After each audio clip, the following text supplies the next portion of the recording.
On the 12th day of podcast, Todd prepared to wear 12 leather jackets, 11 heavy hoodies, 10 lighter sweaters, 9 festive polos, 8 cozy zip-ups, 7 fancy vests, 6 fancier vests, 5 graphic tees, 4 pairs of jorts, 3 cargos, 2 fuzzy socks, and 2 Santa hats to cover each nip.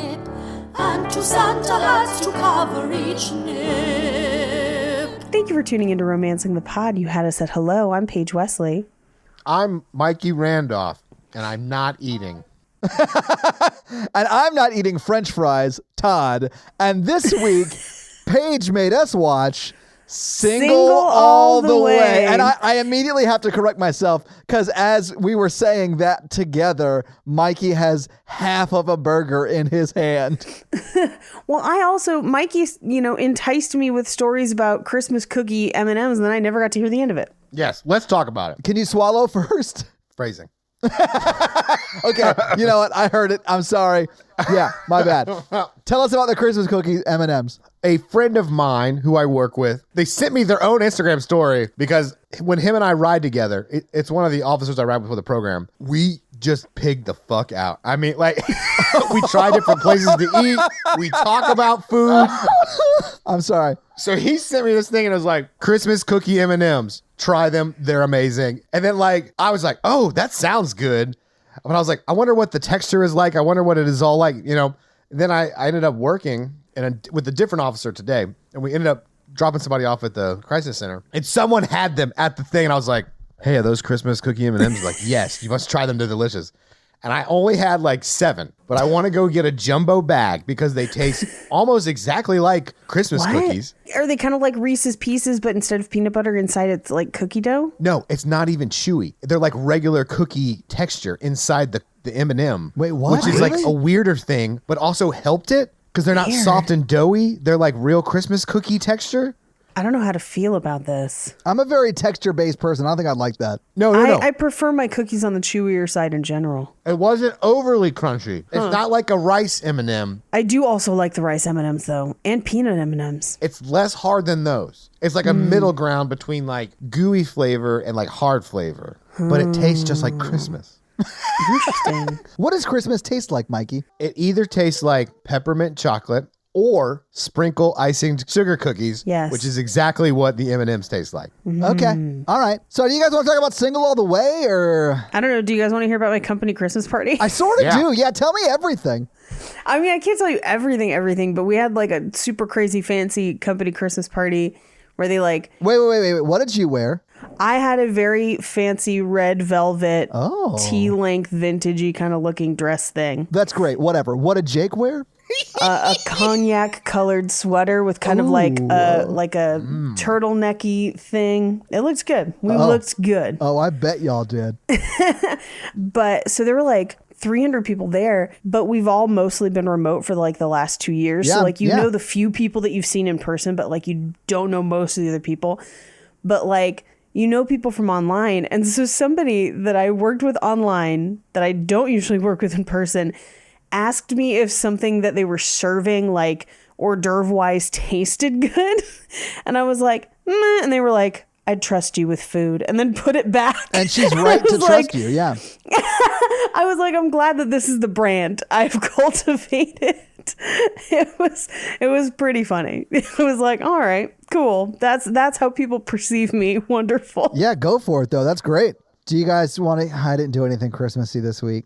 Todd, what have we talked about? I know. I'm so sorry. I went to the Dickens Festival. Yeah, we talked about that on Horror Virgin, actually, at the beginning of that episode this week, because we recorded that the day you and I went to the Dickens Festival. Yeah. Well, I have an addition to the stories. Oh. I went back to the office where I found out that none of my coworkers have ever taken an English lit class because somebody was like, how is Tiny Tom? No, please. And then a different person, a supervisor I work with thought they were going to talk mad shit to me. And they're like, did you see the whale? What? And I was like, the whale? I was like, are you talking about Moby Dick? Oh my God. And they were. And I was like, I feel sad for all of you. The thing that makes me mad, Mikey, is, I mean, and you're probably right. Had they taken English Lit, they would have known this. I can't remember anything from my English Lit class, but I know Tiny Tim because of, like, pop culture. Like, the Muppets. The Muppets Christmas Carol. Like, what? That's insane. I don't know. The Moby Dick one is wilder to me. That one's pretty amazing. Oh, yeah. Like, if you don't know Dickens wrote A Christmas Carol, what's wrong with you? Like, that has nothing to do with English Lit. That's just I like picturing that the whale wrote the Christmas Carol. It took him a long time, Paige. He would blow the finished pages out his spout, and then we would catch them on the beaches and rush to publish them. Marley was dead. To begin with. It's the whale of Christmas present.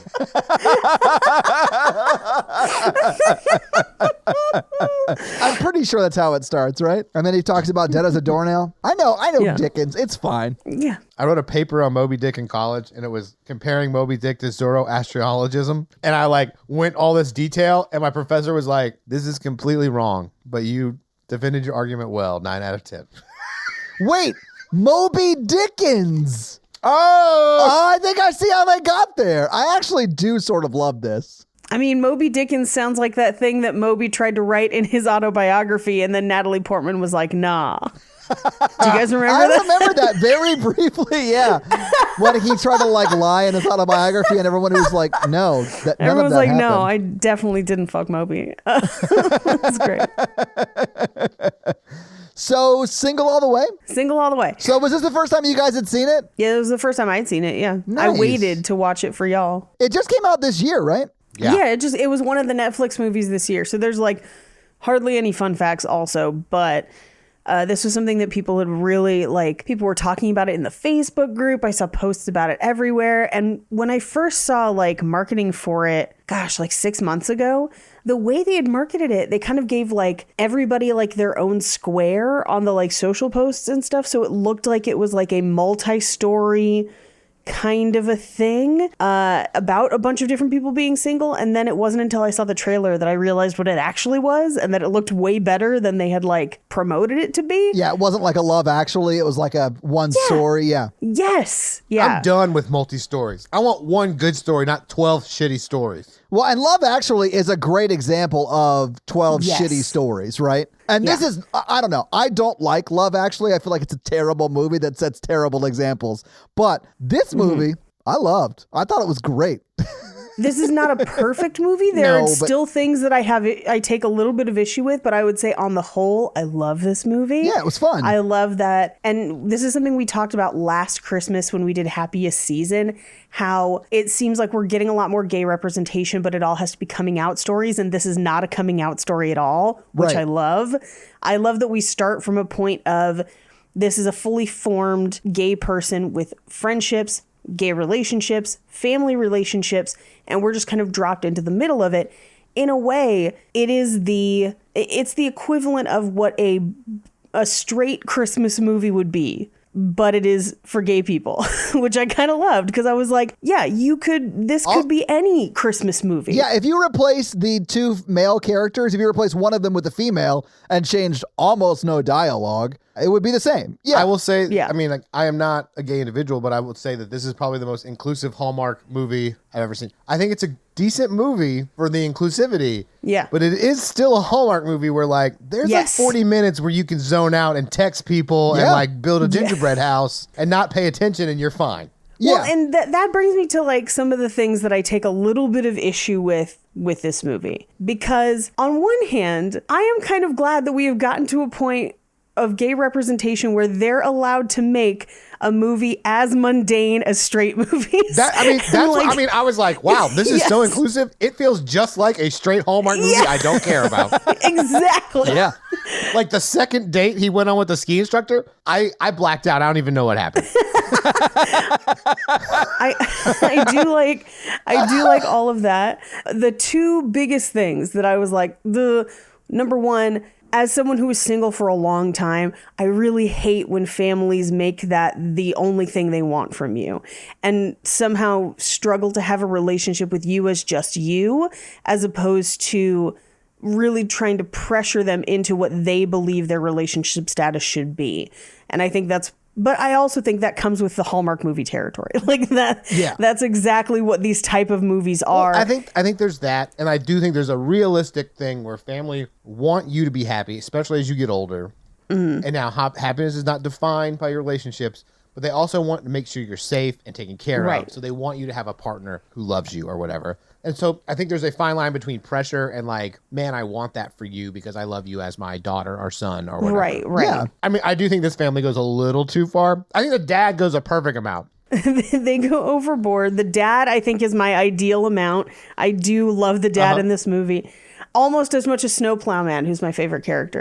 My second thing that I take a little bit of issue with is that they don't give Nick much to do except chores. Yes. Okay. So I have that problem too. And I will say this. It does seem like he wants to do them, whatever. But it does seem like the entire time he is there, he is fixing shit or hanging Christmas lights. His identity is being a task rabbit. Yes. It's almost like Chris invited him over to his house for the holiday. That's our friend Chris, who has invited us over a few times just under the guise of hanging out, quote unquote. And then I don't know what you've done, Mikey, but Let's say example, like you build a trampoline randomly. So for you, it was building a trampoline. For me, I went over there to quote unquote hang out and we replaced his bathroom sink. So yeah, I have been Chris's TaskRabbit. And he also, back to the movie now, he does take other TaskRabbit jobs while he's in town too, because there's sort of nothing else for him to do, which I felt bad for him. Like, I would have liked for the family to include him more, which they do in some things, but sometimes he just has like a day of free time.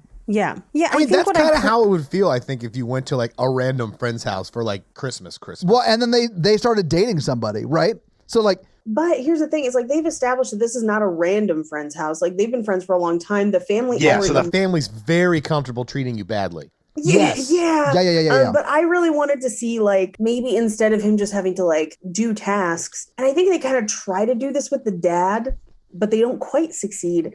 I think I would have rather seen him spend some serious time with one or two family members and, like, really get to know them. Like, that's kind of his arc. I think it should have been the dad. I think you're right. Yeah. And I think it should have been the dad because they kind of lay some of the groundwork for that where he and the dad really kind of do get along. And the dad is the one that really is kind of like, hey, I see the way that you care about my son and I want that for him. Yeah. Like he has the best kind of reaction to it. And so I think, I wanted more of that relationship. Although love Christmas Carol. I mean, Kathy Najimy is who I probably want to grow up into and just make signs for everybody at all times. I loved her because after my brother came out, my mom 100% read a book like that. Of course. My mother went through a similar journey when my sister came out. So she's like, I went and met your brother, all his gay friends, and they're so great.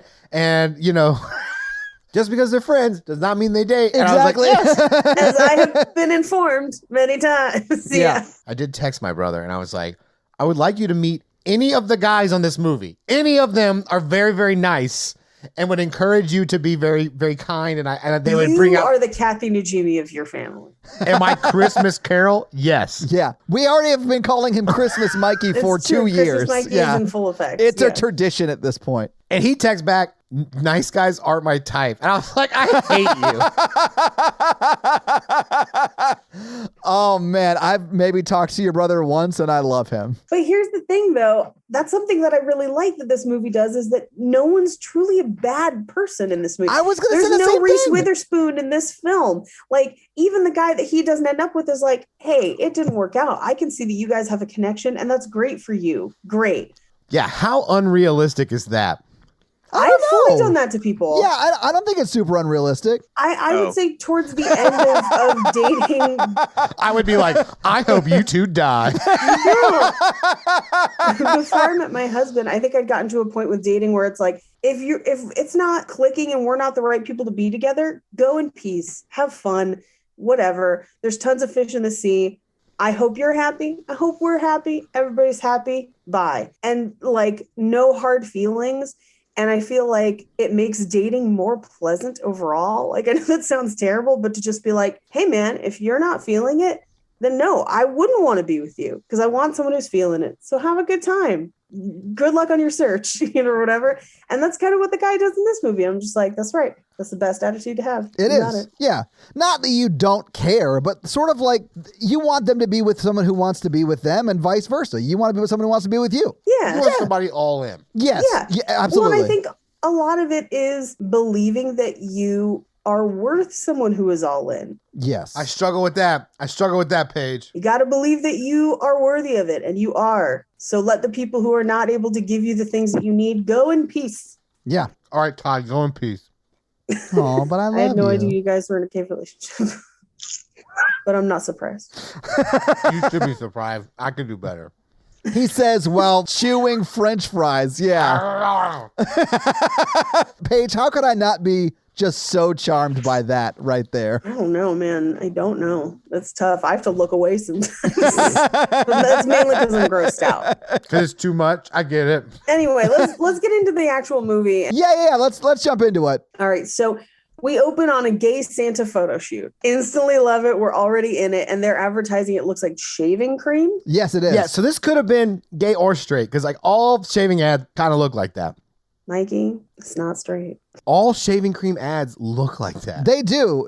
He's This not looks wrong. like Grindr is selling shaving cream. That's basically how I mean, that's fair. I don't buy shaving cream all that often. I could be wrong about this. like all man shaving products look pretty much like this. Yeah, all right. So it's a bunch of shirtless Santas with shaving cream beards, like frolicking in front of trees. Very fake trees, fake snow. I was like, this is a Los Angeles Christmas. Shirtless gay dudes, fake snow. That's how we do. I got it. Like, I was like, this is probably a pretty effective campaign. I'm on board for this. Probably. Yeah. So we meet Peter, our main character, played by Michael Urie, who whenever I read his name, my brain thinks Brendan Urie Oh, from Panic yeah. at the Disco. Every time. Same. Oh, yeah. So Peter, he is like the coordinator for the photo shoot. He's not really the photographer, although you find him taking pictures later, but it's more like he's coordinating and choosing the ads for the campaign. Yeah, it seemed like he was like the creative director. Like, it seemed like it was Yes. his job to come up with the idea behind the campaign and just make sure it was executed well. And that's the reason he's at the shoot, right? And he knows Right. the shots he needs. That's why he's sitting behind that screen. Looking at the dailies. Exactly. It was very much like America's Next Top Model, if you've seen that show, Yes. where they're like behind the camera screen or they're behind the computer screen and they're seeing what the camera's taking. Yeah. And they're just like fat shaming everyone, causing eating disorders right and left, making girls put gaps into their teeth. Yeah, no, I've seen it. Well, I mean, male shaving ads, my chin does not look like that. It's not covered in shaving cream currently. I know. Those guys are very much strong chins. You know, I don't have a strong chin. You have a good chin, Mikey. You have a fine chin. Yeah. No. Yeah, I know. I've got an average chin, but those are like Henry Cavill chins. You know, they're like Superman chins. Oh, I hear he gives good chin. Yeah. I could identify jaw lines, I'm pretty sure, the same way as I did with pecs and shoulders. Yeah, I have the realistic Santa body, and people don't like that. I mean, they do if they're waiting up late for gifts. Yeah, they do. And they want to give you their cookies, Mikey. But yeah, but literal cookies, which I would also take anytime, you know. Are you going to be mad about somebody offering you cookies? I don't think you are, Christmas Mikey. No. I think that's exactly what you want. When you ladies come down to Mikey's Christmas tree lot to see if you're one of the lucky 17 winners of the scrapbooking contest, bring cookies. I forgot about the content. If you bring cookies, you might get milk. I don't like that joke. They do go to a Christmas tree lot in this movie. Yeah. They do all the things. They make hot cocoa. They go to a hot cocoa bar. They go to a hot cocoa bar specifically that's Christmas themed. Yeah. Why would it not be Christmas themed, though? Of course it's Christmas themed. Yeah. Who would have a hot cocoa bar that's not Christmas themed? Like year round. Oh, I assumed it was a pop-up. I don't know. I thought it was like a spirit Halloween, but at Christmas time and coffee. I mean, Oh my God, I'm do they here make for those? that. Yeah. Please make those. But Paige, when we do this, we're going to need you because you're our Mrs. Santa. Yes. And we'll need Jake. I've been preparing for this my entire life. Absolutely, I will. Honestly, if we three just opened a Christmas themed restaurant sort of thing, I'm all in on that.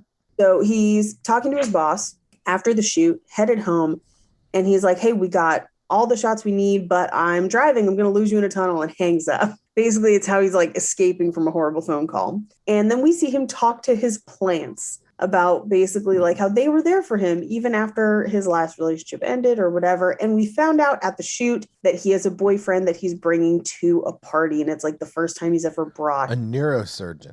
a boyfriend, and he's a neurosurgeon. Yeah. Now, when you meet him, did you guys immediately know he was married with kids? Yes. I did too. But mainly because he was the new boyfriend at the beginning of a like rom-com, right? I knew they would break up. I didn't know he was married with kids. Yeah, I think I knew he was cheating on him somehow. I just didn't know how yet. Yeah, I called married with kids just because that seems to me like that's like the worst way you could be cheating But on somebody, I guess. So, well, let's table this for a second until we get to him. Oh, okay, because okay. I have like a thing about that. So anyway, as he's kind of prepping at home, his roommate Nick comes home, and we find out that Nick is a TaskRabbit, and he has to kind of talk Nick into going to the party. And Nick is like, I don't really want to go. You're bringing your boyfriend. He's like, well, he can't come till later, so you should go. Fine. So they go to the party together, and it is an all-out Hollywood Christmas gay Festivus amazingness. It is awesome, yeah. And Nick and Peter very much function kind of like a couple in this scene. They're getting each other drinks. They're moving together. They know everyone together kind of as couples. And it's not until the cardiologist, sorry, not neurologist, cardiologist. Yeah, heart, not brain. Right. Peter's boyfriend shows up that they then separate to kind of do their own thing at the party. So when we kind of meet this cardiologist and they talk for a little bit, his constantly running to and from the hospital is why I assumed he was cheating, which that could very well be real. He could be going back and forth to the hospital, but I'm just like, he's skipping out a lot. But here's what I can't figure out. He agrees to go home with him for Christmas over like 2 weeks, like 10 days of Christmas. Yeah. And was going to like allegedly, air quotes, buy a ticket, go home with him, a whole thing. Sure. 10 days with a wife and kids. How was he going to pull that off? Do you think he was, or do you think he was bluffing? I think he was bluffing. Yeah, he was never going to do that. Like, He may have gone for 2 days and been like, there's a hospital emergency. I have to go back. Yeah. oh, I just assumed that he was planning on breaking up with him before Christmas or before the trip. And he was just saying whatever he had to say to have a good night with Peter and then just blow him off, you know? We cut to, he leaves the party because something happens at the hospital. We cut to the next day where Peter's kind of going through, talking to his family, telling everyone he's going home and that he's going to bring his boyfriend home. Or at least he tells his sister that he's bringing his boyfriend home. Yeah, I think he tells his mom it's a surprise or whatever. But yeah, he does tell his sister, though. Yeah, and he asks people kind of what they want for Christmas, this whole thing. We learn that his youngest sister has like a makeup brand called Farm on My Face, which is like the worst name for a makeup brand ever. Yeah, it's awful. And as he's doing this, he's walking through multiple stores at the outdoor mall blocks away from my house. Oh, yeah? Which was really strange. So we cut to Nick doing a TaskRabbit job where the woman who's hired him to hang her Christmas lights informs him that the guy that she usually hired fell off a roof hanging Christmas lights and now he's dead. And fucking died. I was like, oh, his wife is currently going to be dating Zach Morris in a Hallmark movie. Here for it. But she has to go out with him 12 different times. Yep. Anyway, her husband comes home while Nick is hanging the lights. And lo and behold, holy shit, it is the boyfriend. Yeah, the cardiologist. I was like, oh no. Here's something else I love. There is no debate as to whether or not he will tell Peter. He's like, Peter's my friend. He needs to know. So we immediately cut to Peter confronting the cardiologist about it. Yeah, and Nick's in the room. It's like he got home from that TaskRabbit job, told Peter, and Peter called him immediately. And we're picking up in the scene as Peter's on the phone with the cardiologist. I have a question. If one of your friends was cheating on their significant other, would you tell their significant other? Oh, one of my friends? Yeah. I would have a conversation with my friend. It would depend on how well I knew the significant other, to be honest. Okay. That's a hard situation. It is a super hard situation. I feel like I definitely have a conversation with a friend. And if I was also very, very close with the significant other, I might basically tell the friend, like, hey, if this doesn't stop, or if you don't tell them, I'm going to tell them. Yep. Thankfully, that has not happened to me. It hasn't happened to me either, but I've been cheated on so many times that like I have a problem with that specifically. Yeah, I never tell Todd. I'm kidding. It's never happened with Todd. I mean, it did happen with me though. Twice. I mean, I was not involved in those situations. Oh, you mean, do you think people knew and didn't tell Tom? Yes. I mean, we know Manny knew. Well, he was a mannequin that came to life at night. We can't expect him. He's got time constraints. He's only from like ancient alive for a certain Egypt. amount They of did hours. things differently back then. Yeah, he would have had to pull your heart out and put it in a canopic jar. Whenever I would walk over there to like confront him, he would just turn immediately into a mannequin. Yeah, you can't look at him. What you should have done is walk in on them, and he would have been frozen inside of her.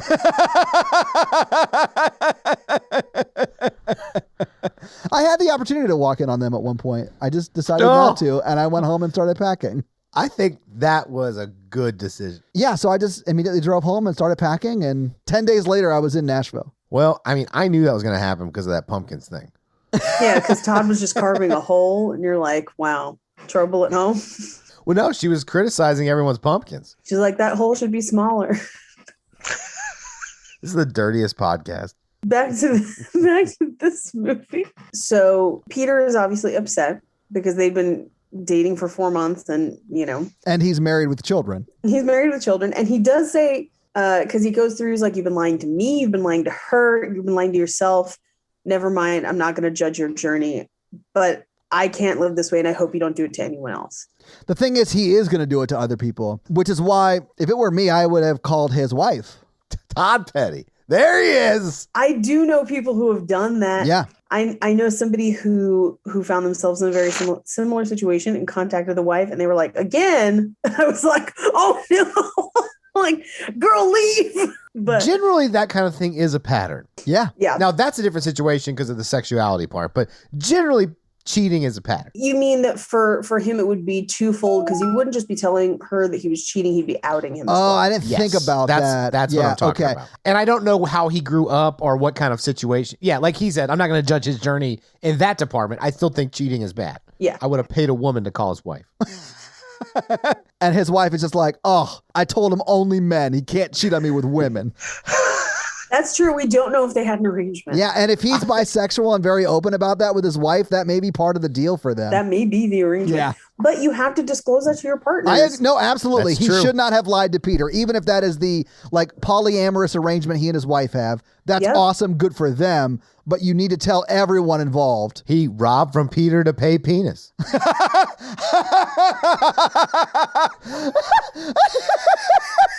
God damn you, Mikey. Holy shit. I mean, he robbed from Peter to pay balls. I don't think we're going to have better jokes than that. So I think maybe I'm done. Well, that was single all the way. Yep. I've ate my McDonald's and I'm ready to go to bed. Fun facts. Okay. Yeah. Anyway, so at this point, Peter's really bummed, but he's packing to go see his family. And he does say this is the first time in the movie that he says, like, what if I just went and never came back? What if I don't like living in LA? Yeah. And during this conversation, we find out that of the men he's dated here, one of them faked having cancer, Right? which is bonkers. But he basically says, like, I'll just be an awesome gay uncle and open a plant store. And I'm like, yes, like, live, like, do it. But also, it seems like he has unresolved feelings for Nick, and we'll explore that through the rest of this movie. Anyway, he talks Nick into coming home with him for the holidays. And this is where we kind of learn a little bit more about Nick, that he does the TaskRabbit thing. He's got a dog that he wrote a book about that's like this kind of famous children's book. And he's kind of got all that money saved up. Yes. Yeah, which was cool, but very Hallmark. There's a girl at my work who wrote a children's book that was very well received, and she still works where I work, so it can't be that much money. Well, maybe Saving Emmett was way more popular than her children's book. Well, also, he is still doing TaskRabbit. That He is still true. doing TaskRabbit. Yeah. But it does seem like he does it because he enjoys the handyman aspect of it. Like, I didn't get the vibe that he needed the money, but I mean, he might have. I don't know. He might have. I mean, because he talks early in the movie about, like, you want me to buy a plane ticket today? That'd be so expensive and stuff. And so I think, to me, it implied that he kind of needed the money. I think the implication is that Peter isn't super hard up for cash because he's got a fancy job. But then it does talk about that that Emmett has all this money saved, which I was like, living in Los Angeles, good for you. Like, Well, yeah, it sounds like he tax rabbit to pay his bills, and then he has all the book money just rolling into a savings account. Yeah, I mean, that could be. He does spend a chunk of it at the end, so. he does indeed. Although I bet it's a lot cheaper there in New Hampshire than it would have been in LA. So that money probably went a lot longer of a way. Anyway, so they decide to go. They put the dog in the doggy hotel, although we don't see it. It's just implied. And we cut to them driving up to the house where he's like, we got to announce it to the whole family tonight. And we find out that he hasn't told his mom or anybody. The only person that really knows that the boyfriend was going to come was the sister. So they pull up to the house, and Kathy Najimy is outside with a sign that says Slay Queen. Yes. As in like slay, like Santa say, slay, and then queen. And we find out that we're required to call her Christmas Carol because her name is Carol. I have a flashback to my future, a flash forward really of like what I will be like as a patriarch. It's Christmas and we're all celebrating. I do love that in this scene, it is established that you have to call her Christmas Carol, but later in the movie, she makes people refer to her that way. Like, it is a bit throughout the whole thing. She corrects people. Yes, I love amazing. that. Yeah, I was like, hell yeah, way to commit to the bit. I love it. It's not a bit, it's a life. It's a lifestyle. It reminded me of a couple Christmases ago. We were at my aunt and uncle's for Christmas brunch, and someone told a very off-color joke, and my aunt like fist on the table, like bang, and then just like looked at my uncle and just went merry and bright, and then went back to eating. And we laughed about it for days. So Holy and so now shit. every once in a while I'm home for Christmas, my sister and I'll just turn to each other and be like, merry and bright. That's amazing. That's kind of the vibe love I got that. from it's Christmas Carol.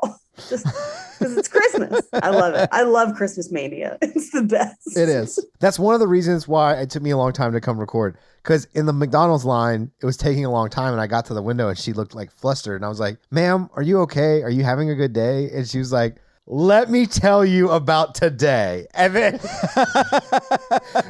we talked for 10 or 15 minutes at the window. She's like, I'm one of two people here. I'm taking the orders, doing the food, putting the food in the bags. And I have one cook and me, and people are yelling. And I was like, I can't believe it. I just don't understand. And she's like, people can cook at home. We're going as fast as we can. And I was like... And I was like, that sounds so frustrating and lonely. And I was like, I hope you're getting, paid. Are you okay? Like, I hope you have a great Christmas. And she's like, honey, you're just so sweet. And I was like, it was nice. I was just, but you just got to be nice. It's Christmas. Yes. Merry and bright and able to leap small McDonald's in a single bound. Yeah. Oh man, I get to see Mikey like active listening while chewing fries in this lady's face. It like, was 100% happening.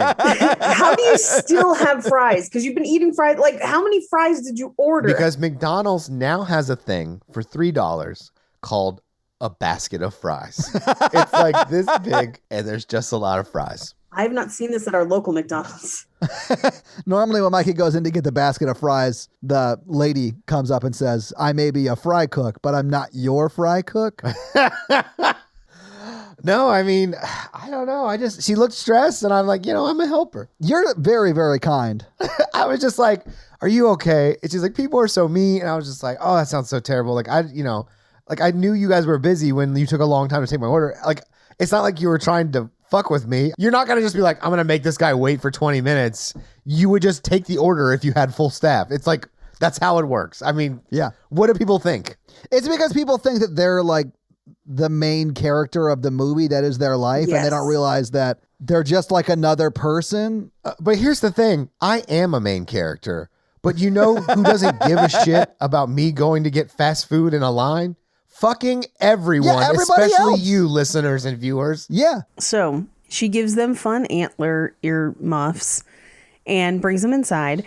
And before they can tell her their lie that they're together, she reveals that she got a blind date for Peter. Yeah. She's like set him up on this blind date. And Nick is like, fantastic, because I didn't want to play along with this ruse. Right. I didn't want to lie. Yeah. Yes. Which is great. I love that they set up this very Hallmarky type premise. And then immediately they're like, no, it's not going to be that. And then it's just a Right. different Hallmarky Yes. type premise. But yeah. Right. Because I've seen both the Friends Who Fall in Love and pretend to be the boyfriend kind of movie. Yes. And I enjoyed the honesty. Same. I did too. Yeah. Although I think what we would have gotten if they had pretended to be together the whole time is that by the end they would have realized that they liked being together, and that would have been the end of the, like, we would have ended in the same place essentially. Yeah. Now, do you two want to hear about the blind date my grandmother set me up on? Yes, absolutely. I'm assuming she set you up with one of her friends. Even weirder, she had an in-home physical therapist. I love this already. Hey. I love everything about this. And I come home from college for either Thanksgiving or Christmas break. So this is a while ago. Maybe the first and only time I let my family interfere in this department. She's like, my physical therapist has a daughter your age. I'm going to set you up on a blind date. I said, that's a terrible idea. Please don't do that. She gets the home phone, calls his house. The home phone? Yeah. What was this date set up? 1985? And it's like, hey, my grandson's home. He wants to take your daughter on a date. No, that's not how this happened. Yeah, What? that's not. And then put her on the phone. And then handed me the phone. What? Okay, so you're talking to this person you've never met, who only connection to you is that her mom does physical therapy on your grandmother. Her dad. Oh, her dad. Sorry. Okay. And I was just like, fuck, what night are you free? Wait, you did it? I fucking went, man. I was like, what's like? So, I mean, like, Wow. I go and pick this girl up. And granted, I know zero about her. Right. I don't know what she looks like. Right. And I could not create a more opposite person than me in a lab. We were not, this is... Mikey, you're not going to have to tell us that you guys didn't work out. Like, we know you didn't work out. Do you picture me with like a goth person? I do now. Yeah, I am right now. She was like 2001 Hell goth yes. style. Hell yes. Was she the girl from the casket in that video with My Chemical Romance? No judgment. No judgment. Of course, no judgment. We all went through that phase. We both read books, so we talked about that a lot. Right. Because anytime we ventured off that, it was like, oh, okay. You're like, let's go deep on East of Eden because we've got time to kill. You like Steinbeck? I don't think we could spend 20 minutes talking about Coffin of Filth, so, or Cradle of Filth, sorry. Okay, so then we went to the movies. Oh, that's a good date for someone you don't want to be with. Would you see The Crow? I forgot what we saw. It was some 2001, 2002. I think it was like the last Austin Powers movie. Nightmare Before Christmas? Austin Powers' Nightmare Before Christmas. Santa baby, yeah. And then like, I am a gentleman. Like I've committed to this date. Yeah. And so like we go to the movies. I don't like her from the jump. I mean, as like romantically. Sure. She's a fine person, just not a love match. And I Right. went to her house and picked her up because, like classy. Because you're a classy Yeah. Southern gentleman, yes. And I'm like, okay, we saw like an early movie. Do you want to like get food somewhere? I'm like, where's your favorite restaurant? She's like, Sonic. All right, fuck yeah. I mean, I like Sonic too, but fine. I get down with some Sonic. That's a It was fun fine. hang. It was fine. We had Sonic burgers in my car and like, Yeah. then I took her home. That's when I started asking people who want to set me up, why do you think we would be good together? Which is a Oh, question yeah.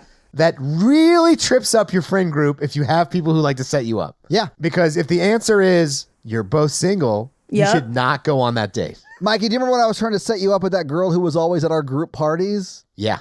And when you asked me, why are you trying to set me up? I literally was just like, because I think it's funny. That's a different reason. And objectively, it would have been kind of funny. It would have been very funny, yes. I thank you for telling us about your Christmas goth date. I enjoyed that very much. And she was a lovely girl. We just didn't connect. You didn't have many thoughts about Children of Bodom. Got it. She was like, do you like Coheed and Cambria? I was like, I like Creed. I bet you did at that time, I too. bet you did. I also have been around enough people for people to be like, Coheed and Cambria is for people who like aren't really in the scene, but like they just like think they like heavy metal. I'm just like, okay, dude, I don't give a fuck. I know. Anytime someone started a conversation with like X and X of something is for people who I'm like, oh, this conversation is way out of proportion to my interest in it because you're talking some gatekeepery bullshit. So I'm backing away slowly and never talking to you again. No, I like gatekeeping. Just gatekeep everything. Mikey, why do you have to gatekeeping? No one's a good gatekeeper except me. Like, you think you're a gatekeeper, but you're not. Look, you're a I gatekeeper, but gatekeep. I am the key master. All right. Anyway, so the blind date is James, and it's her trainer at the gym. But it is fully one of those things where it's like, he's gay, you're gay, you should be gay together. It's like, it's not exactly the... I mean, he really should have asked Mikey's question of why do you think we'd be good together? Well, and truly the answer is he's the only other single gay guy in town. Yeah. Just not a correct answer. No, it's but not. He is a pretty good dude. No, he's Yeah. great. I think he's a great character, but like, I mean, that is not a basis for a relationship, right? No, it's not. It's just the truth. And it's truly because they want him to move back. It is. Right. Yeah. And they don't describe any of his great characteristics. They basically are just like, he's gay too. He's gay too. Also, fucking hot. But, you know, whatever. Well, they don't even say that.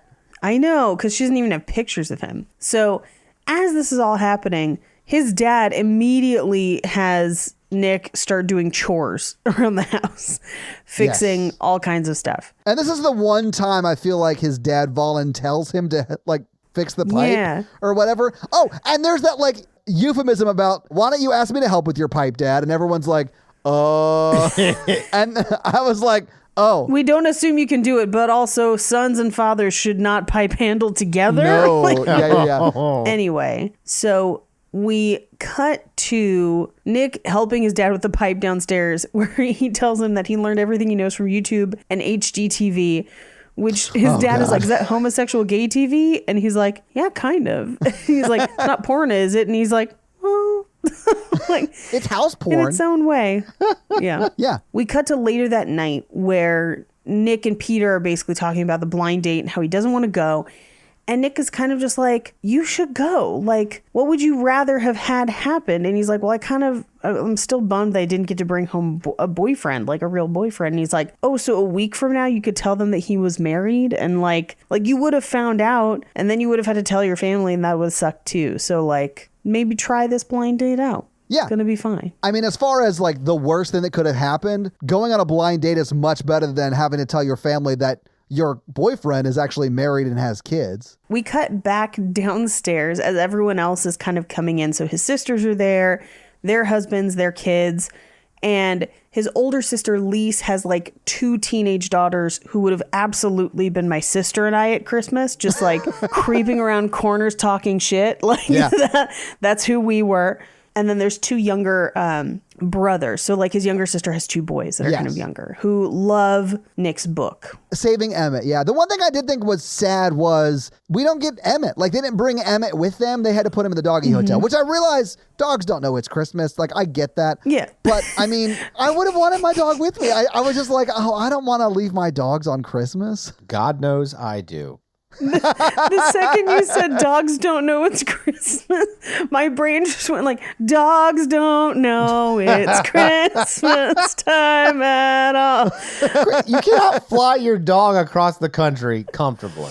I mean, there are ways to do it, but it is difficult. Yeah. I mean, but this would have been the reason I did not go. So we're bringing McCready with us for a week. Are you driving? Yeah, it's McCready doesn't easier. mind the car. Guess whose dog is going to doggy hotel for Christmas? It's the best Christmas gift you could give yourself, Mikey.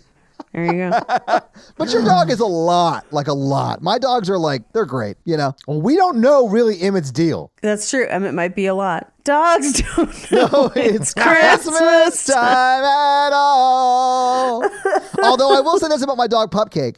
She does, I'm sure she can smell it, but like we'll wrap like bones and stuff, and she will sit by that box Christmas morning until we let her open it, and she opens it. She'll like dig at it and like, I'll post a video because we got a video of her last year doing it. It is the cutest thing ever. Anyway, so we also find out that his sister owns the only pub in town, and that everyone is kind of like, they all know Nick, they all love Nick, they've all kind of assumed that he and Nick were going to get together, and they have all moved, like, regardless of what they did out in the world, they've all come back home and they all kind of live close by. Yeah. We also, this is kind of where they're having dinner and they're talking about the Christmas pageant that's coming up.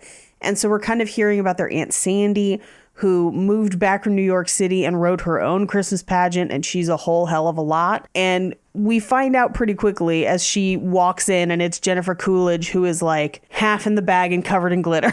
I love her so much. It's amazing. You're like, oh, that must be Aunt Sandy. Yeah. Clearly. But basically, this whole family is kind of a lot. And now everyone knows about the blind date. Yeah. Because he accidentally kind of let it slip. And people are kind of split on it. We don't find out immediately. People kind of break off into their own like little factions. Yeah. And the first people I think are the two little cousins, his sister's daughters. They're the two little nieces who are just like, I think they should be together. Yeah, same. And then they just go back to texting and glaring at everyone. And I'm like, yes. These little girls who I can't age because most of the movie they look 9 until they dress them up. And then I'm like, are they 20? No, those girls are clearly like 16 and 14. Yeah. Yeah. When they dressed up with the Kardashians, I was like, oh, weird. Yeah. I love let's discuss this together later. I was like, yes. I love that there is plotting afoot. Plotting afoot. No, I clocked them at somewhere between the ages of 13 and 17, both of them. Yeah. Yeah, I thought so too. There's that one scene creeped me out. I was like, this is unnecessary. Well, and I think that's why they immediately take them out of it, and everyone's just like, oh no. Yeah, I firmly feel like that was another way of like pointing out how inappropriate Aunt Sandy is, because that was her idea, right? Yes. They go into the next room where they basically first see the mom's white Christmas tree. She got a fake tree. Right. And it's cool and modern, and we find out that Aunt Sandy has stolen 2 of the stars for her earrings. I love that so much. I also love how everyone reacts honestly in this scene. They're like, Mom, we hate it. It's terrible. Yeah, instantly. Yeah. Where's the real tree? Where's our ornaments? Yeah. Which I wouldn't care if my mom got a fake tree, but I would can we put our ornaments on it that we've always put on it? You know, that part of it I think would make me a little sad. My parents kind of they alternate. So like this year it's like fancy glass restoration hardware ornaments, which is why we have a hotel for us and the cat. Because we're like, I gotta test that one out. Yeah. A lot of restoration hardware ornaments broken on the ground around the tree. If you didn't do that. Yeah. Shattered glass presented by Restoration Hardware. So Expensive ornaments. yeah, but they switched to a fake tree a while ago, and then sometimes they put our ornaments on it, sometimes they don't. But back before Aaron and I moved out, when we had kind of a bigger house, they would do 3 trees, like 1 real one and then a couple fake ones. I have 5 fake trees in my house right now. All of them Honestly, are decorated. Yes. I'm here for this. Yeah. I want this life. Yeah. I want that. I want the eggs Abraham Lincoln. I want all of Oof, eggs, Abraham Lincoln. We have 1 in the main room, 1 in our bedroom, 1 upstairs, 1 in the kitchen, and 1 in the bathroom. And the kitchen and bathroom trees are like small, you set them on a counter type tree. But the rest are like full 6-foot trees. Oh, I wasn't counting the counter trees. Yeah. I don't know how many. There's probably 4 or 5 of those in that house right now. Yeah. Anyway, how do your cats do with those? So we have 2 cats that like to eat the flocking off of the 2 flocked trees. Good for them. No, it is not, which is why it's a constant like me policing them while I'm like working from home. I'm like, Stormy, stop eating the tree. Anywho, we cut to the next day, and Nick is knocking on Peter's window from outside because he's helping his dad hang the Christmas lights. He's waking him up to make sure he gets to his date on time. Yep. So he tells him to get dressed and get cute. We cut to the gym where he's waiting for the date, and he's looking at photos from the shoot the day before. And he's like, I don't really like them. And then we cut to his mom comes out because their class is just let out. Yeah. And this is when we first meet James. And he is a snack.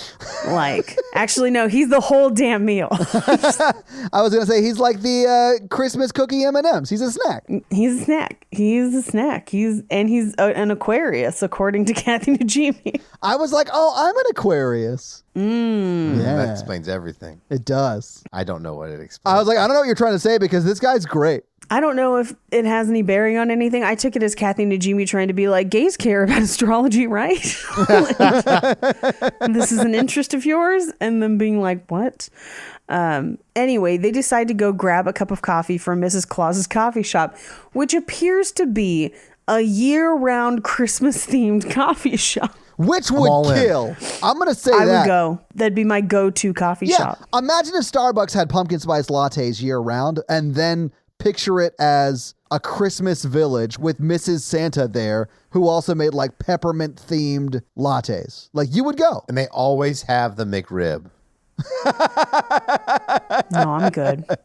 I don't trust the McRib. I'm going to be honest with you. I just don't like it. Well, Anyway, so they have kind of a fun little meet cute first date. He ends up snorting hot cocoa because he like gets kind of like surprised as he's drinking while they're talking. Yeah, because he comes on to him. I don't know if you've ever accidentally had hot coffee come out your nose, but like 100%. It hurts. do not recommend. It hurts a lot. yeah. But they both end up laughing the foam onto their faces in various ways, right? Mm-hmm. So, yeah. I mean, the first time it's because Peter's talking about how Peter's date. I can't remember Peter's date's name. James. Yes. James is talking about how like Peter's mom was telling him all these amazing things. And he's like, yeah, I'm sure it's all half truths, right? Like if all of that was true, I'd be the most attractive, funniest, charmingest person. He's like, well, maybe you are. And that's when he's like, oh God. And he like shoots all the stuff onto his face. Now, besides that 3 seconds, this is still a Hallmark movie where the scene is like 10 minutes long and I have no the fuck idea what they're saying the whole time. Honestly, we just find out about kind of who James is and why Yeah. he lives there because he really is the only single gay guy in town. Yes. Like that's Yeah. it. And so we find out that he's a ski instructor and he was kind of doing the ski instructor thing for fun, but then liked it so much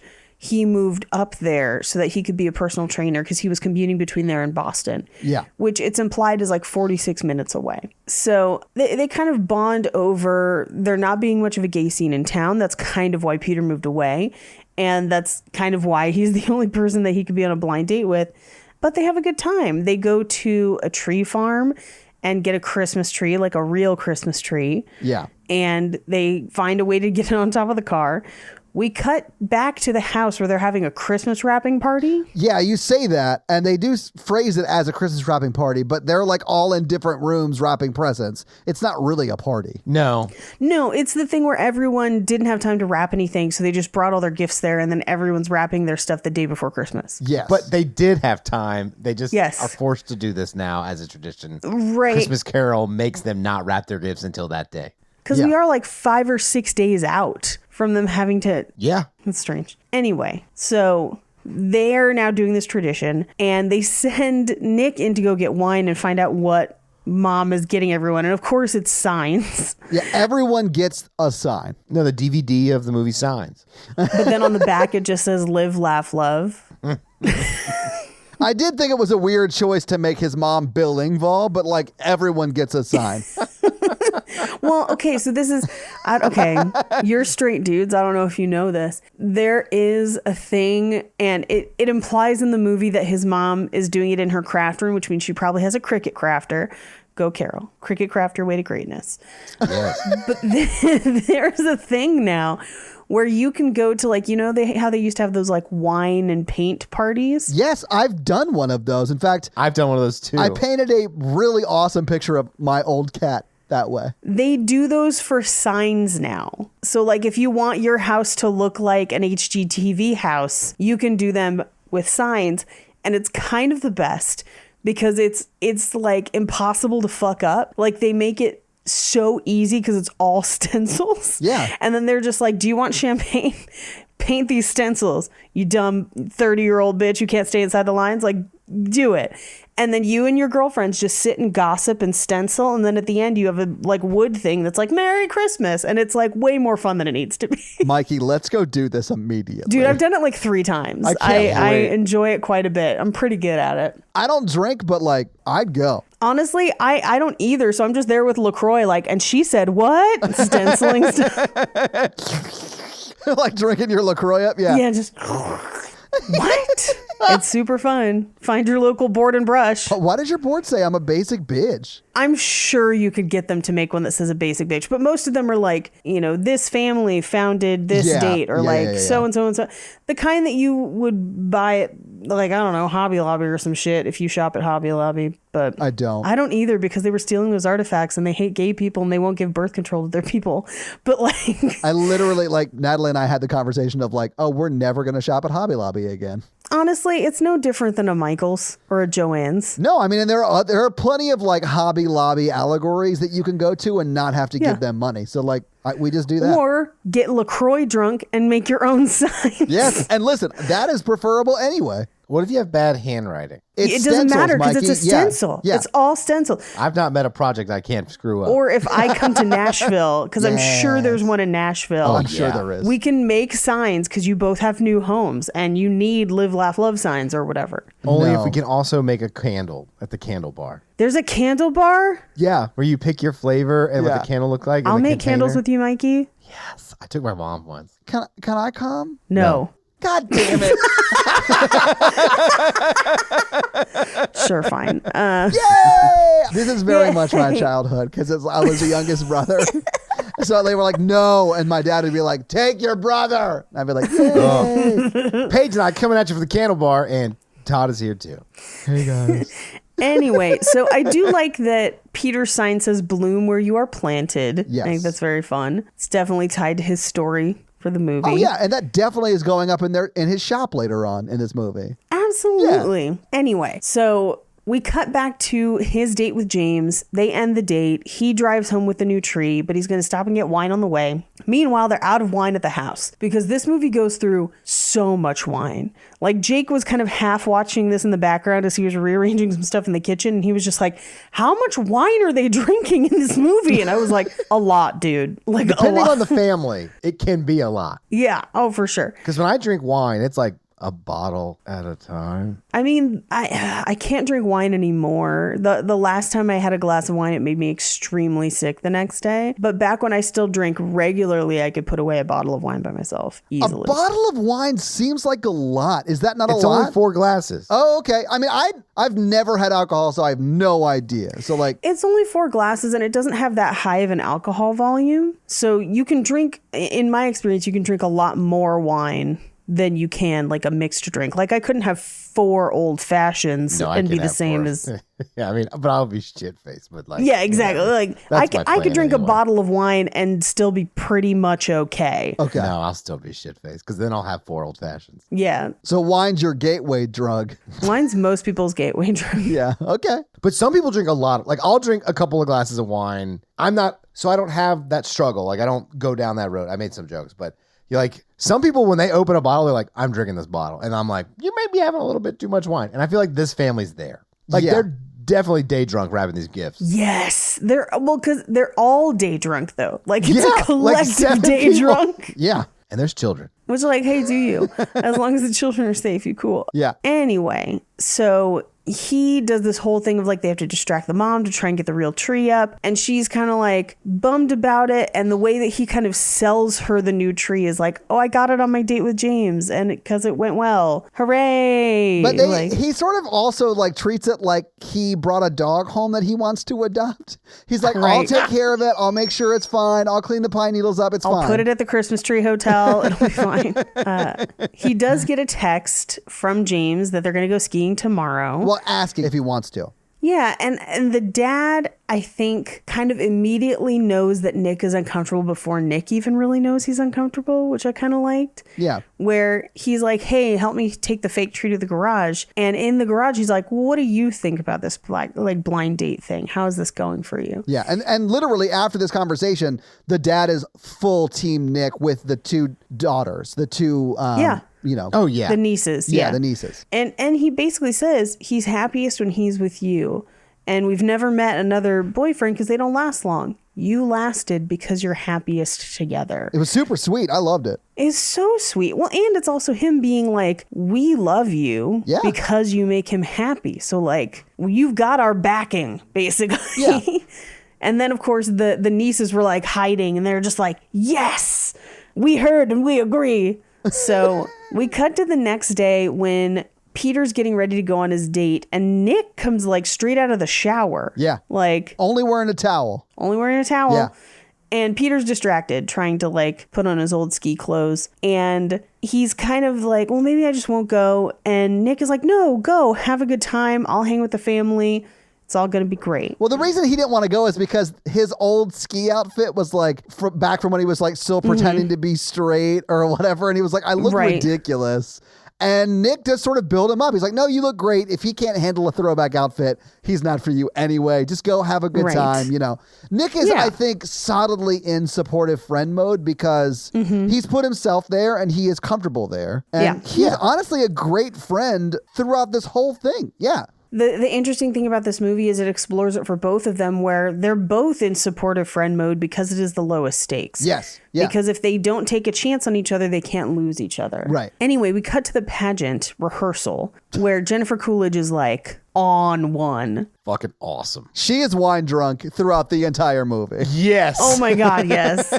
We cut to the ski date between James and Peter, and he's talking about Nick basically the entire time. Yeah. Red flag. Yeah.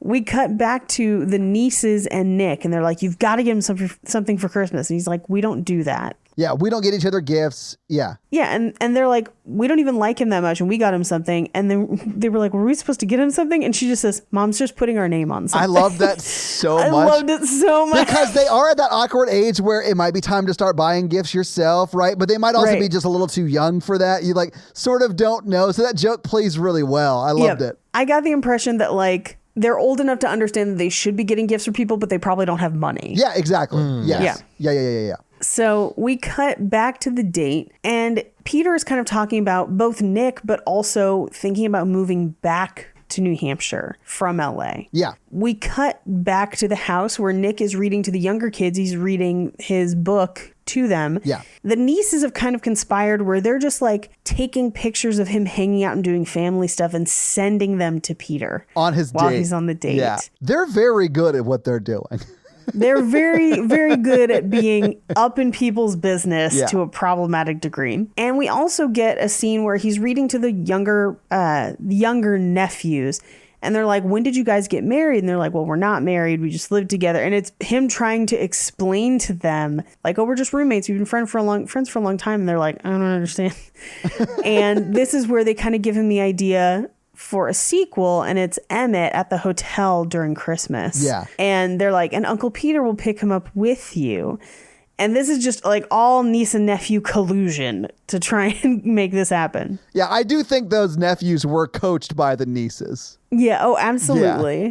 So we cut back to the skiing date where they finish skiing. They're having a good time. They end up kissing, and he invites him to kind of like go hang out after. Yeah. He says no, he's going to go back for family stuff and do, I think, pageant rehearsals and things with the family. Yeah. So he drops him off back at home. I'm obsessed with his car. It's like a Woody station wagon, but like a classic one. Obsessed. So Nick almost ambushes him outside. And as they're outside, just kind of talking about how the date went, inside, the entire family's like, what are they saying? Can't you see the chemistry between them? And it's like the whole family. Yeah. Like peering out the window. Yeah. I do like that the mom comes up, and now we really get the two factions, right? Mom is very pro James, the blind date guy, and it seems like almost everybody else is very pro Nick. And I do like that the mom is even like, listen, I love Nick. We've tried the whole Nick thing. It just, they're only friends. And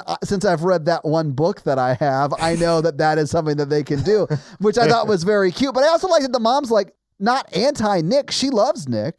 It's just that it's been 8 years. It hasn't happened. So like she assumes that it's never going to happen. And also, at that point, mom's invested for her setup to work. Oh, yeah. But I mean, like, I feel like mom has tried the Nick thing before and it didn't work out. Well, I think it's also because they have pressured the Nick thing for a long time, and Peter has always said no. Yeah.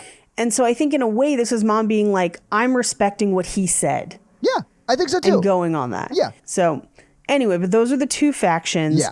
And outside, we kind of see Peter talking about, maybe I think I want to move back here, but he doesn't really include Nick in that conversation. At all. Because they're just friends and roommates. Like, I understand both of their reactions to this, right? Yeah. And he says, what do I actually have in LA? A job I don't love. Everything is overpriced. You're the only person I love in LA. Yeah. And at this point, he says, I would really miss you. And he just kind of keeps going with it. Yeah. And as they're talking, Aunt Sandy shows up in a taxi. Did you catch the taxi driver's name? I love that she knows the taxi driver's first name. Her first name is Trish. Oh, is it? Oh shit! She's just a That's so fun-loving funny. taxi water spirit named Trish, Oh, boy. secretly played by Reba McEntire. Oh my god! I wish Reba McEntire would secretly play things in every movie where her name is Trish. I love it. So Jennifer Coolidge comes home. She is a mess. Oh, yeah. Like, she is a mess. And she changes the Christmas calendar. So there's like a calendar in the foyer that they keep changing. And so It's more like a countdown than a calendar. yeah, so it's like 8, 7, 6, 5, and then she puts a 10 up. So it goes from 5 to 10 because she's like, we need more time. I mean, I got the impression that she did that because she thinks she's a 10 and she wanted Christmas to know it. I love that. I love that for her. That was my reading of it. Listen, I'm into it. Into it. So she shows up, but she basically comes in and tells everyone that the pageant is a giant load of crap on a stick and not in a good way.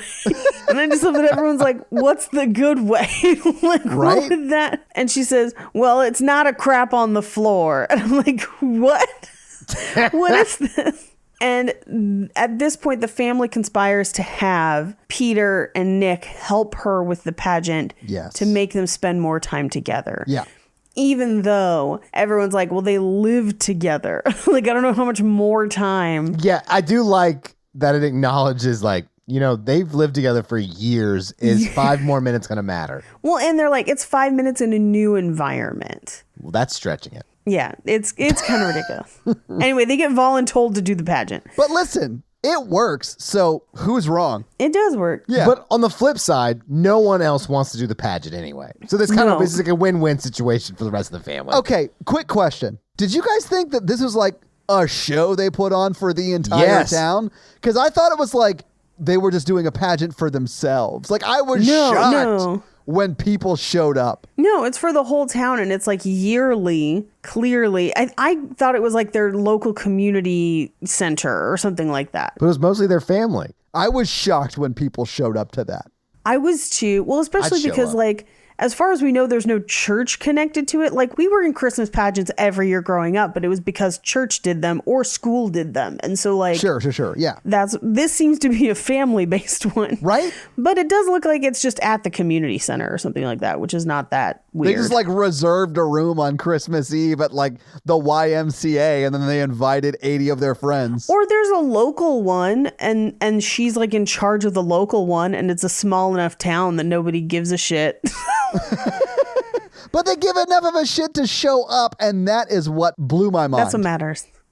Well, I mean, it takes place on Christmas Eve, Yeah. right? I think so, yeah. I mean, I guess sometimes people need things to do. Like my sister kept doing the church Christmas pageant for a long time, and they would have shows on Christmas Eve, and they'd be fucking packed. Like, Yeah. I mean, Okay. usually my family just plays board games. yeah. All right, well, if you're in the Nashville area and your family is putting on a Christmas show, Mikey and I want to come to it. There's probably a shit ton of Christmas shows in Nashville. I'm sure. I bet. I had a sorority sister who she and her family were their own gospel band, and they used to put on Christmas shows, and they were fucking amazing. I mean, I understand why people would go to an amazing show, Paige. This show is not amazing. It is not amazing. Right. It is, I do like the glitter stars. But this next, If I was going to go to any show, it would be Vince Vaughn's Christmas pageant show. Swaddle that baby! That woman cannot swaddle Jesus! so we cut to the next day. They're at the pageant rehearsal. This is the one where she's like, I'm doing everyone's lines. And I'm like, oh, I would pay top dollar.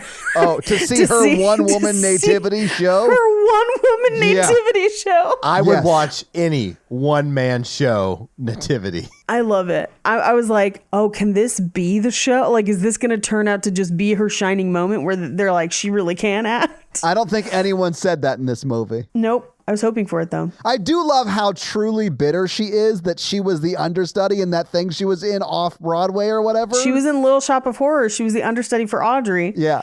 And she Yep. she mentions the person who played Audrey by Ellen name. Greene. Yeah. She can be my understudy. Yeah. For this local community nativity shit you're putting on. Sure. I'm sure she doesn't have better things to do.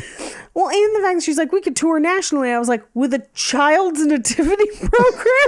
Like, you're lucky one of them didn't take a shit on the stage. Like, the fact that that didn't happen means it's better than most, but like, They don't have any animals on stage. It would have had to have been one of the people on stage taking I'm the shit. sorry. I don't know how many Christmas pageants you've done, Todd. Plenty of children have shat on stage too.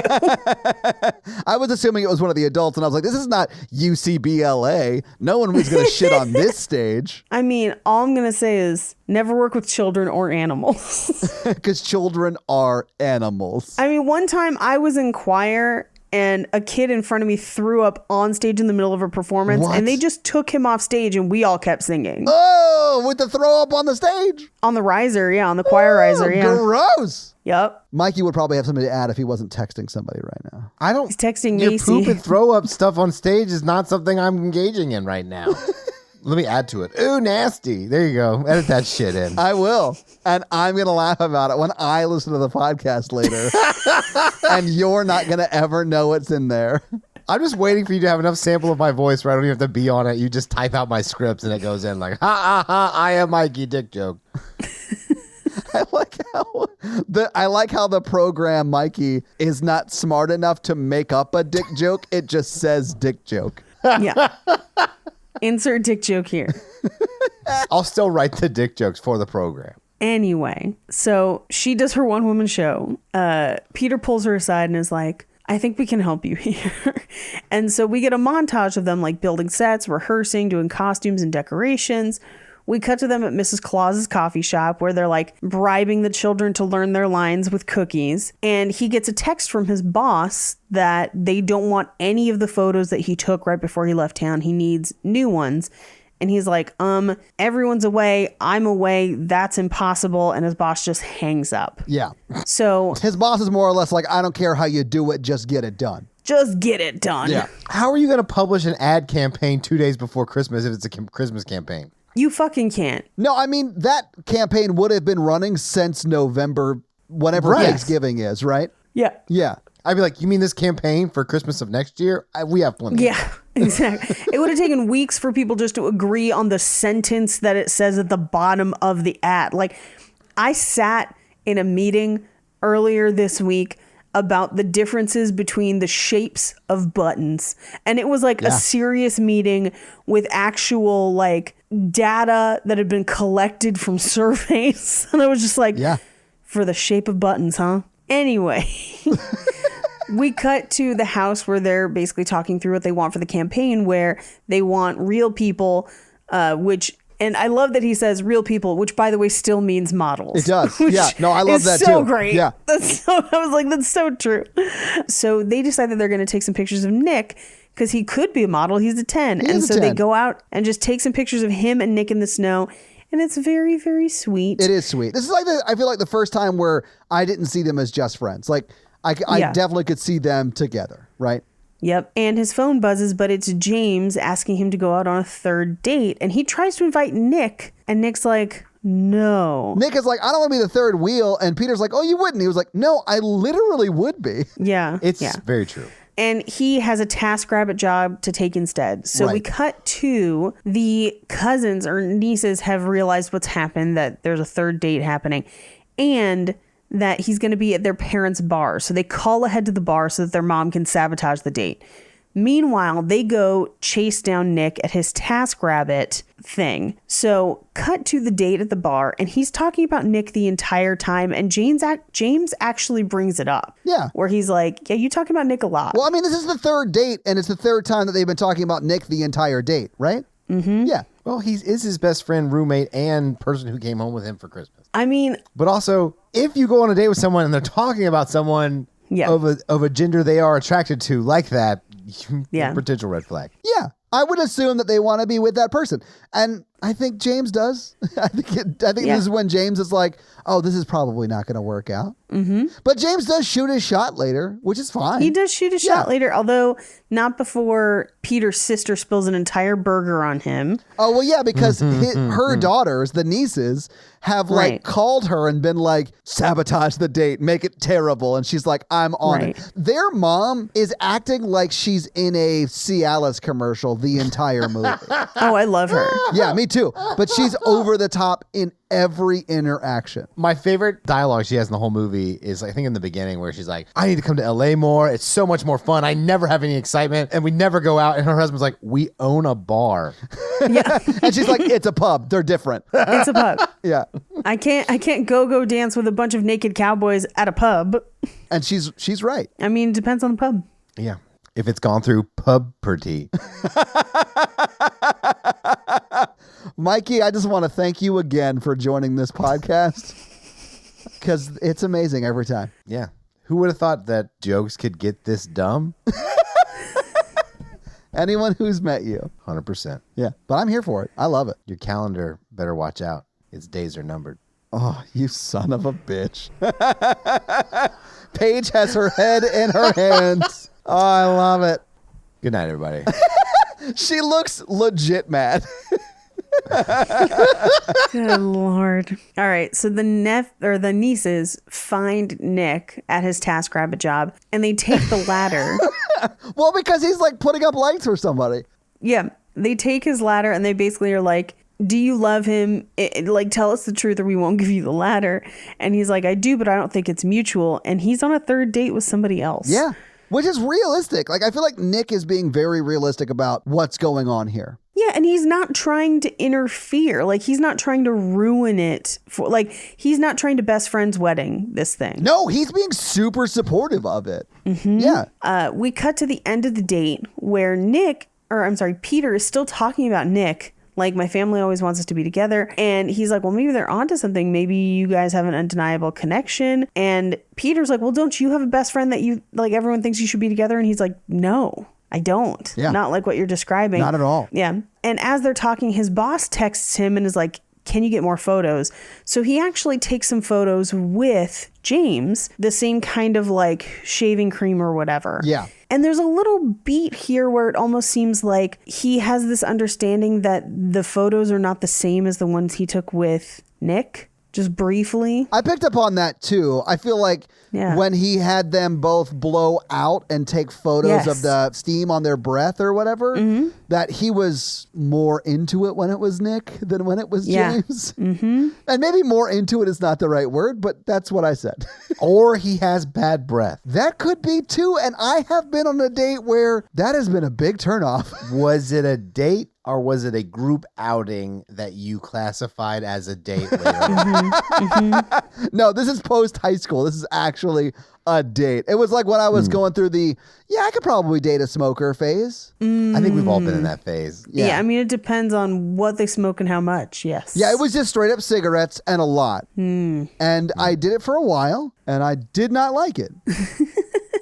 So at this point, James invites him up to his place. Like, this is my house. Do you want to come up? Yeah, this is him shooting his shot. He's shooting his shot, but like right after he talked about like, hey, maybe you and your friend have a thing. I don't know that I would have invited somebody up about that. This is one of the few things I was like, this feels off. Guys would have. I guess, yeah. I mean, I don't know. I mean, I definitely see what you're saying, Paige, but I feel like every time James brings up Nick says, no, they're just friends. So I think James at this point feels like he has a shot. Maybe did his due diligence. Yeah, but Nick hasn't seen them at the pageant yet. And I feel like that at the pageant, and then when they go out after the pageant and they have that conversation, I feel like that's when James is like, okay, you need to be with Nick. Yeah. I just feel like men in general, straight, gay, anything you want, at the end of the night, they're going to be like, what that Saint Nick do? You know what I'm saying?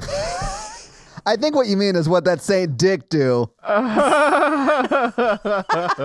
I think you're in love with your friend. Like, I could straight up see myself going on a date and be like, I think you're in love with your friend, but if you want to hook up still, like, damn girl, I'm down. And then like you can go like shoot your shot with your friend too. Like whatever. Gotta stuff the stockings or whatever.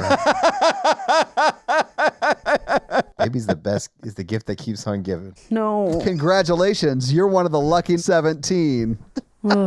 Anyway, so he decides not to come up. He's going to keep working on the pageant that night. It's a responsible decision. A responsible decision, but he says he's going to leave him a ticket to the pageant tomorrow, the next day. I do think this is the right call. I mean, obviously he like is in love with Nick, so it's the right call, but I feel like he spent a lot of time with James and he only has 10 days with his family and he should probably spend more time with his family. Like, yeah, I agree. So we cut to, he gets back to the house that night and his 2 nieces are asleep in his bed. I love that. So he has to climb in with Nick. That is true sabotage right there, and I'm here for it. I loved it. Well, and I don't know. I mean, if you ever have a bunch of families staying at your house at the holidays, this totally happens all the time. Absolutely. Yep. So he walks into the next room. They high five as he leaves, just like in bed, like fake sleeping. Perfect. Yeah. And he climbs in with Nick and he's like, oh, the girls are in my bed. And he's like, oh, of course they are. And at first it kind of like is awkward, but then they fall asleep and it's kind of fun. Yeah. So we cut to the next morning where the 2 nieces are dressed up for the pageant and it is bad. It's like too sexy, inappropriate. Yeah. It's bad. So they end up having to fix it. And they change the Christmas countdown at the front. Yeah. And they have to use the farm to face or farm on my face makeup. Oh, man. Farm to face is still bad, but better. Farm to face is also still bad. Yeah. Anyway, at this point, the nieces confront Peter and are like, we can tell you have feelings for Nick. And he's like, do you not want me to move home? And they're like, no, we do, just with Nick. Yeah, and bring he's like, Nick well, with he you. wouldn't want to move here. And they basically are like, well, do you have feelings? And he's like, yeah, but it's risky. And then they do like a fun Britney dance break. Love it. I love that too. Like, I was not expecting a dance break in this. Yeah. But I loved it. And I loved when Nick and the boys, like the nephews, come upstairs. Join in. They sort of like know it a little bit. And they like... A little bit. Yeah, they sort of like play along. I loved it. It was so cute. It was very fun. And then the nieces do something that I felt was kind of an overstep, but they are teenagers, so they probably don't understand the gravity of what they did, where they tell Nick, and they're like, by the way, he does like you. Yeah. You do have a chance. You should shoot your shot. And so we cut to They're all wine drunk. everyone, all the children Yeah. So wine drunk. I mean, it's possible. There's a lot of loose bottles of wine. I mean, A if lot you of put the Lucy's. pieces together, headcanon, their family does own pubs. Yeah. This is true. Oh, that was the totality of your point? I'm just saying maybe alcoholism is running rampant in the background of this movie. Yeah, you might be Very, right. very possible. So we cut to the pageant and it's a little awkward. It's a rocky start. Jennifer Coolidge basically does the pre-show prayer from Madonna's film Truth or Dare. Holy shit, I love that because she's reading the prayer. And at first I was just like, why is she reading a prayer?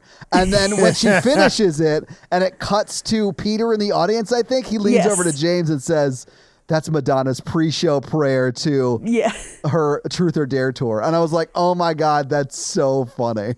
Yep. So we start the pageant and she's dressed as Glinda The Good Witch. Yes, I love it for so no much. reason. Never explained, never addressed. I have a headcanon for this too. I have a lot of headcanon for her. What's your headcanon? What's your headcanon? That she was just the angel at the top of the tree, but she was a witch. It's not a very good headcanon, but she Okay. was dressed like you might see like a tree topper, right? That was my headcanon for that. My headcanon is the same as Kelly Kapoor at Jim and Pam's wedding when she wears white. Yeah. And she's like, I look really good in it. Yeah. I think that's my headcanon is, why are you dressed as Glinda the Good Witch? I look really good in it. Like, that's what it is. I love Mindy Kaling so much. And I quote her all the time, especially with I have questions. I have a lot of questions. Like, first off, how dare you? First off, how dare you? I say that shit all the time. Oh man. And so this play is bonkers, but it's your standard child nativity fare. Yes. It's terrible. Sort of It's like when terrible. on that bonus episode for the horror version where I talked about when we had to do this as a kid, like our nativities were on the same level as this one. Speaking of which, I was on the phone with my mom the other day and she's like, do I really have to give you $15 for that? No, I mean, but yes, no. I mean, I will send them the links. Your dad used to text me every bonus episode and be like, yo, hit me with that link. And I would send them to him. So, I mean, if I remembered, I would send them the link so they could see No, it it's for all good. free. I was like, yeah, I'll get you the link. It's fine. We'll give them a deal. Yeah, listen, I can... $14. Yeah, friends and family, 0.5% discount. $20 to $5. I do love that they listen. They're going to need 2 separate subscriptions. Yeah. Exactly. I mean, they're flying us all to Germany next winter. Like, I think they can afford it, right? Oh, I didn't realize they had confirmed your passage. Mikey, did they not reach out to you for your passport information? Da. Yeah, I thought so. Isn't that German for yes? I mean, it's close enough, right? I only fly in pods. Oh, good luck then, because we're not. We're flying coach-ass coach. Oh, yeah. This is a joke. Like, Mikey and I are not going. I'm sure it's super expensive still. Oh, yeah. Not going yet. Right. I mean, there's still time if you guys want to book your own stuff, I guess. Yeah, just tell your dad to send us the credit card information, and I'll definitely do that. Yeah. Venmo me, Paige's dad. At Todd Awesome on Venmo. Oh my God. If we crowdfund our way to Germany, I would love that. Oh, man, that'd be hilarious. I mean, you've got like a couple months because you really do have to book these things pretty far Way in advance. Yeah. Yes, absolutely. But no, unfortunately, Natalie can't go. Anyway, so we cut to Nick and Peter, who are watching from like the kitchen off the side of the performance room. So, because that's what made me think it was like a community center, because they're in the kitchen and it's got like a window open into the room where the audience is. And so they're watching the play from there. And James basically sees them and they're kind of like cuddled up watching the play. And so the play is over and they start talking like, hey, thank you for doing this. Thank you for coming with me. Make everything better. And Nick basically tells Peter how he feels. He just comes out with it, which I think was great, where there was none of this, like, no one was forced necessarily to tell people how they feel. They chose to tell people how they feel. They had to go out on a limb and do it. Yeah. That the conversation was still kind of awkward, but they get through it. I kind of like that. Yeah. Well, and I did kind of like, it does kind of like wrap up the plot points if you like maybe weren't paying attention for some of the dates or whatever of like, I didn't have feelings for you then, but when you said this, I developed feelings, but then it went back and forth and I was like, yes, the whole movie I was definitely paying attention to. Well, and basically what we find out is that like Nick kind of puts himself out there and Peter is like, I don't know, I'm moving back here. Because he assumes that Nick doesn't want to move back here. He doesn't ask Nick. No, he never does. He just assumes. Yeah. He never does. And as they're having this conversation, James interrupts. So they're all going out to the sisters' bar. Yeah. Well, James invites Nick to go along, right? Yeah. And man, I think Nick does a very good like bow out here because he says, I'm going to be 5 or 10 minutes behind you. Yeah. And then just never shows up. Yeah, which is perfect. what I would have done in that situation. Like if I was going after someone that was dating somebody else, I had just confirmed that I was in love with that person and then they chose to go out with somebody else, I'd be like, cool, that's a clear sign that they are not choosing me. So I'm going to remove myself from the situation, right? Yeah, absolutely. Yeah. Here's what's interesting, though. I think James has already decided that he and Peter shouldn't be together. Yes. And I think that's why he invites Nick. Yeah, I think he's just like, hi, new friends, basically. Like, we're all going. Yeah, and I don't know. I mean, I don't know what James's plan was, but we know what he eventually tells Peter. And I don't think there's any reason to believe that he wasn't going to tell both of them that. I think he was. Yeah. I think, he was going to tell both of them. I also think that he's like, no harm, no foul. Yeah. Like, this clearly wasn't meant to be. Yeah. Yeah, James is a good guy. Yeah. They all go to the bar. Nick goes home and packs. And we cut to the bar where James is like, why does that guy look so familiar? And Peter informs him that that's the snowplow guy who is also a notary and an animal psychic. And he spends all year making up a song for Christmas Eve every year and he performs it live, which he is currently doing in this bar. And it's a banger. It's a fucking banger. I want that song. I'm going to look online and see if I can buy it somewhere. I am obsessed with that song. Yeah. And especially because it'd be one thing if he was bad at it, but he's fucking crushing it. Oh, like, yeah. I do also love that Peter's like, oh yeah, his brand is all over the place, but I love it so much. It is so good. Like, the enthusiasm behind it is like where it needs to be, but it's also like, it sounds great too. Yeah, it does. But I do want his Lifetime movie, like a notary snow plow driver who writes one song every year and performs it at Christmas. Like, that is amazing. That's a backstory I'm here for. Yeah, what would that Hallmark movie be called? I think it would have to be like, because it has to be about the song. Right? One Hit Tundra. Wow. Wait, hang on. What if he meets a girl named Christmas and then we could just call it Plowing Christmas? Nailed it.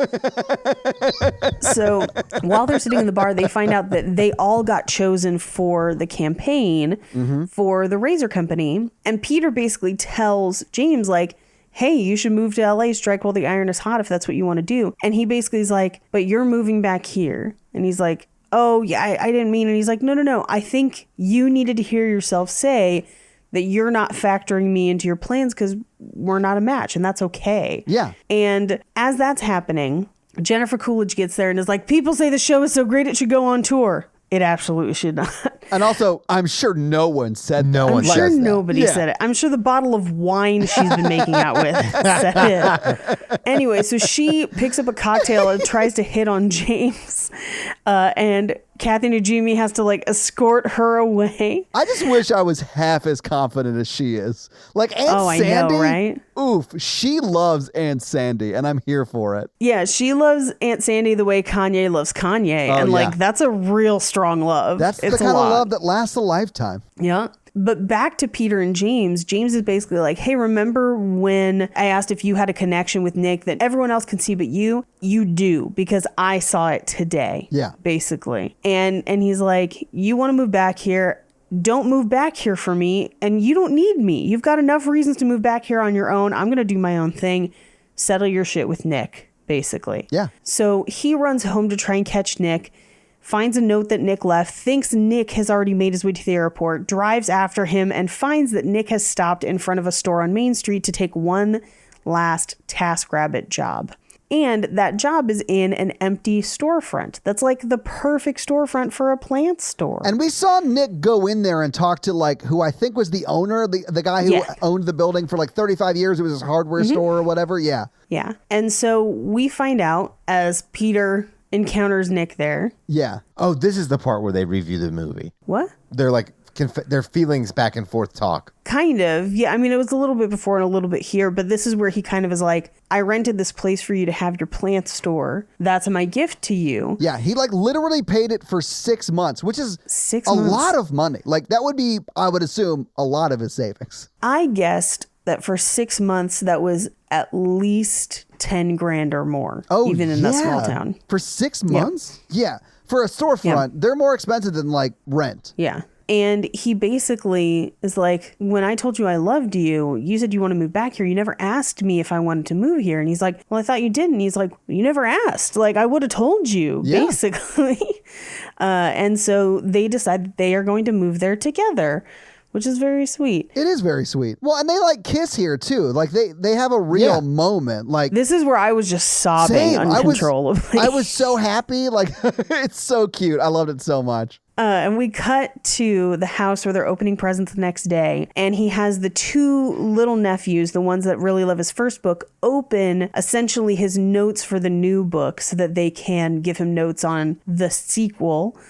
And at the end, it basically says that he and Uncle Peter are moving to New Hampshire together with Emmett the dog. And they're all coming together. And everyone's so happy, and this is the best Christmas present ever. Yeah. So much crying. Yeah. And you think that's the end of the movie. But then we are treated to a full-length performance of Snowplow Man's song with Jennifer Coolidge dancing on stage with him.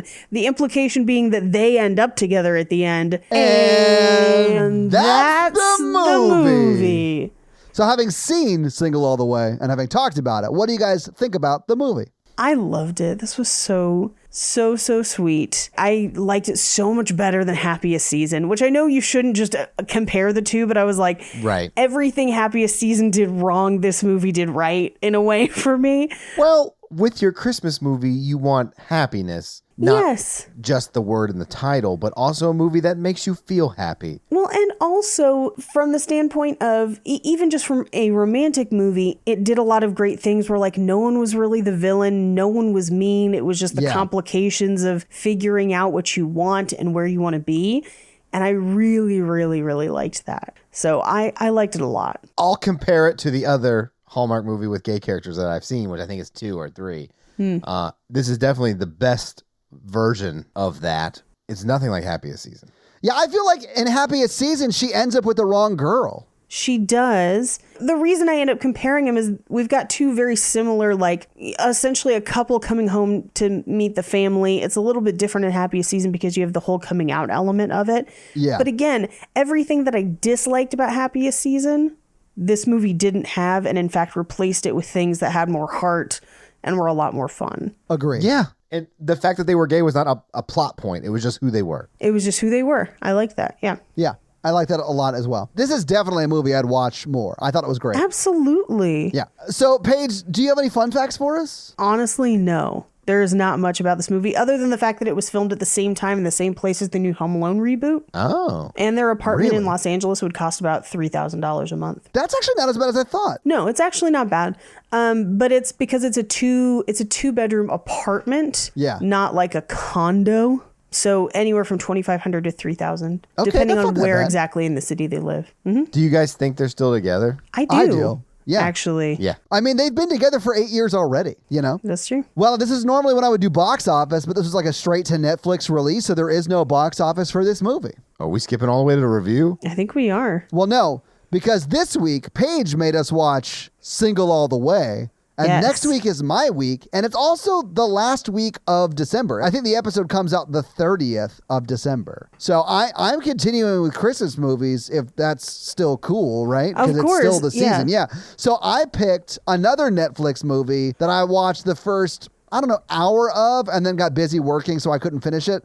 But I really liked the first hour of it, and that movie is Love Hard. Aww. I liked that. Okay, I'm excited about that. Did you? Nice. So your homework for next week is to watch Love Hard and then tune in the day before New Year's Eve for that episode. Ooh. So, Mikey, do you have a review for us to read? Yes. All right. Well, whose review are you going to read this week? I'm going to read. I'm going to read Doc Tracy's. All right. Well, what does Doc have to say? A fun listen. After hearing about this pod on the Horror Virgin, I finally caved and started listening to this one. Well, thank you for giving in. I'm loving this one as well, and I don't like the romance genre at all. Ooh, oh no. I forgot I should have vetted this review. The last sentence being, also love Todd's voice as well. Why, thank you, Doc. I appreciate the love. 5 stars. Which I'm assuming are all for my voice, and I appreciate that, Doc. Doc, you might want to get checked out. I'm honestly shocked that you read this review because of that last line. It was a mistake. Clearly. Well, thank you so much for that awesome 5-star review, Doc. And if you want to have Mikey read your 5-star review, make sure you talk about how great my voice is and leave us a 5-star review. Nice. I guess the trick is to, if you're going to compliment me, put it at the bottom of the message because he's not going to proofread it and he'll get all the way through it and have to continue it. Yup. 100%. I love it. It's a foolproof plan. So, yeah, guys, if you like this power throuple that we have here on this podcast, make sure to check out our other podcast, The Horror Virgin. And that is the only other podcast that Mikey and I are on. But Paige gets around and she is on 2 other podcasts, Black Card Rehab and Cult Podcast. So guys, definitely check out those because they're amazing. If you want to follow us on social, we are at Romancing the Pod Show. Yes. On Instagram, and we are at something else on Twitter who I just have never taken the time to learn It's just Romancing Pod Show because they have a character limit and it's show SHO like Showtime. So guys, check that out as well. And if you want to follow us all individually, Paige is at Rampage Wesley everywhere, including TikTok, except for Twitter, where she is at Paige Wesley. Mikey is at MRandolph24, and I am at Todd J Awesome everywhere. And guys, we got a P.O. box. So if you want to send us some love letters or whatever you might send to a P.O. box, it's actually not a P.O. box. It's like a regular street address. It's pretty awesome. It's 6688 Nolensville Road, number 108-34, Brentwood, Tennessee 37027. So send us some stuff. Yeah. And that's going to be it for us, you guys. I'm Paige. I'm Mikey. And I'm Todd. And you complete us. Christmas pletion. Pringles, baby. You're my Christmas cookie now. Oh, Mikey, I thought you were going to say, I'm your present now. Oh. Bye. Also, like, Merry Christmas. Like, this is coming out right before Christmas. Like, this comes out the 23rd. So, Merry Christmas Eve. Have a great Christmas. Merry Love you all. We'll see you in a week. And remember, don't put the elf on the shelf in your house. Don't fucking trust the fae. You're Never welcome. trust the fae. Never trust Or the anything fae. that floats. And don't prepare your children for the police state. Okay, bye.